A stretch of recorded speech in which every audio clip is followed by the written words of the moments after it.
Fala pessoal, tudo bem? Vocês lembram dessa declaração do presidente Augusto Melo na entrevista coletiva da última sexta-feira, quando ele foi esclarecer vários pontos a respeito do momento financeiro do Corinthians e abordou uma proposta por um jogador de 14 milhões de euros, um jogador da base que nunca havia estreado no profissional e que tinha 17 anos? Pois bem, se você não lembra, veja ela aqui agora comigo. E antes de ontem, eu acabei recusando uma outra proposta de 14 milhões de euros para um outro garoto da base que nunca deu um chute no profissional.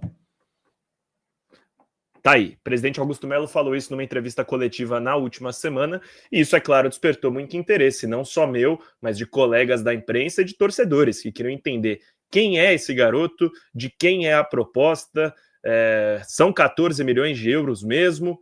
Pois bem, vamos explicar certinho, porque alguns colegas do meu timão avançaram na apuração, eles trouxeram em primeira mão que esse garoto é o Guinegão, centroavante da categoria sub-20, promovido nesse ano, ele já atuou em algumas oportunidades, já esteve no banco de reservas do profissional em algumas oportunidades, nunca pisou em campo, isso tudo é fato, houve uma proposta do Montpellier, da França, um clube não tão tradicional, um clube que está rebaixado da segunda divisão, pelo jovem Guinegão, mas eu fui atrás de alguns detalhes, e nas minhas apurações eu tive acesso à proposta enviada no dia 9 de maio de 2025 ao Corinthians, assinada pelo diretor de futebol do Montpellier.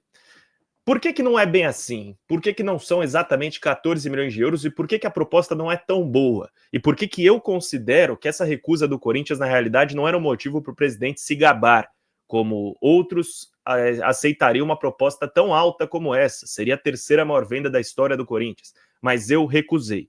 Primeiro, se fosse uma proposta de 14 milhões de euros de fato colocada sobre a mesa do Corinthians, é agora a gente quer levar o garoto, eu acho que o Corinthians tinha que aceitar. Eu não sei se o Guinegão tem uma projeção para ser vendido por mais do que isso, enfim, até acho um bom jogador, mas eu acho que na situação financeira do Corinthians, nessa circunstância, seria irresponsável você não aceitar uma proposta de 14 milhões de euros. E o Augusto Melo não estava errado em recusar, porque não era bem assim. Como eu falei, eu tive acesso à proposta, ao documento enviado ao Corinthians nesse dia 9 de maio, 7 dias antes da declaração do presidente. Vamos lá. Detalhes importantes, não era uma compra em definitivo. Era um empréstimo gratuito, de julho de 2025 até julho de 2026. Ou seja, nesse período, o Montpellier arcaria com somente os salários do atacante. E é verdade, pagaria mais do que o Corinthians, mas isso não diz respeito ao clube. A economia de você se livrar do salário do Guinegão não é das mais consideráveis, né? Não seria um ganho extremamente positivo para os cofres do Corinthians. Mas não é só isso. Os 14 milhões de euros realmente existem. Esse é o valor da opção de compra do jogador. 14 milhões de euros, bom valor, dividido em 7 vezes. Já muda um pouco, 7 parcelas iguais, 2 milhões de euros cada. Essas 7 parcelas divididas em 3 anos. A primeira em 31 de agosto de 2026, quando se encerraria esse contrato de empréstimo, e caso o Montpellier quisesse comprar o jogador, ele poderia pegar emprestado e falar, não vou ficar, devolve para o Corinthians. Isso tudo dependeria da vontade do clube francês. A primeira parcela seria paga em 31 de agosto de 2026. E eu vou pegar aqui a proposta, porque eu tenho a data de parcela por parcela. A primeira em 31 de agosto de 26, e aí a segunda em fevereiro de 27, agosto de 27. Fevereiro de 28, agosto de 28. Fevereiro de 29, agosto de 29. Então, parcelas semestrais, cada uma de 2 milhões de euros brutos. Isso é, com impostos, o Corinthians receberia um pouco menos do que isso. Tudo bem, uma proposta de empréstimo gratuito com uma opção de compra. Só aí eu já acharia ruim. Mas tem outros detalhes que são importantes. Caso o Montpellier comprasse o jogador, 20% dos direitos econômicos ficariam com o Corinthians. Beleza, procedimento normal que seria interessante para o clube se houvesse essa compra em definitivo. Mas essa cláusula me chamou muita atenção.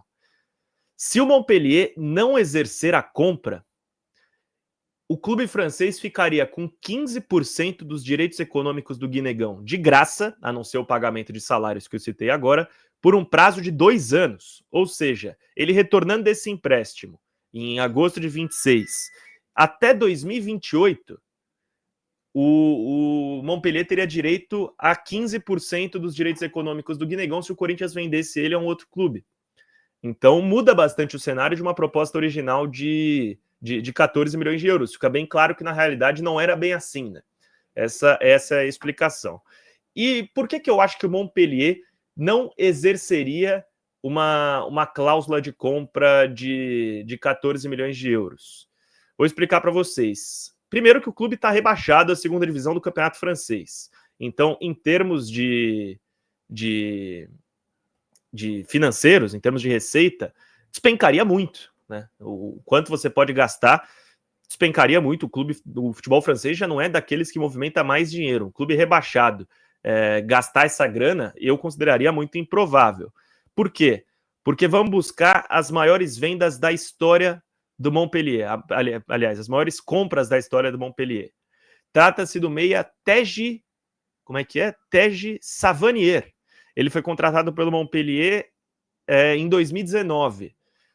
Quantia paga 9 milhões e meio de euros. Ou seja, o que motivaria um clube francês que está em crise financeira por um rebaixamento fazer a maior contratação da sua história em um garoto de 18 anos que nunca jogou profissionalmente e que nunca pisou na Europa?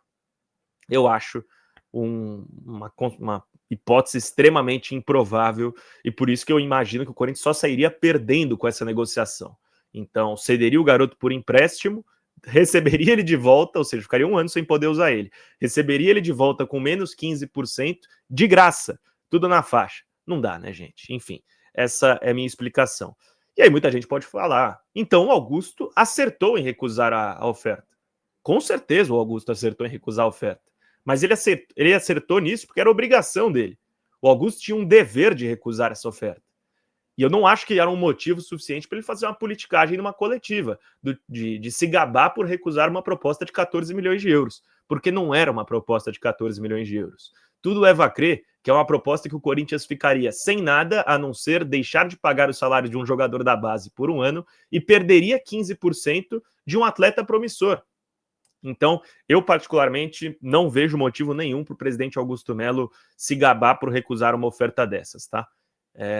Lembrando mais uma vez, tudo que eu estou falando aqui é uma apuração baseada em documentos oficiais, não é achismo, não é alguém me falou, não, é um documento oficial.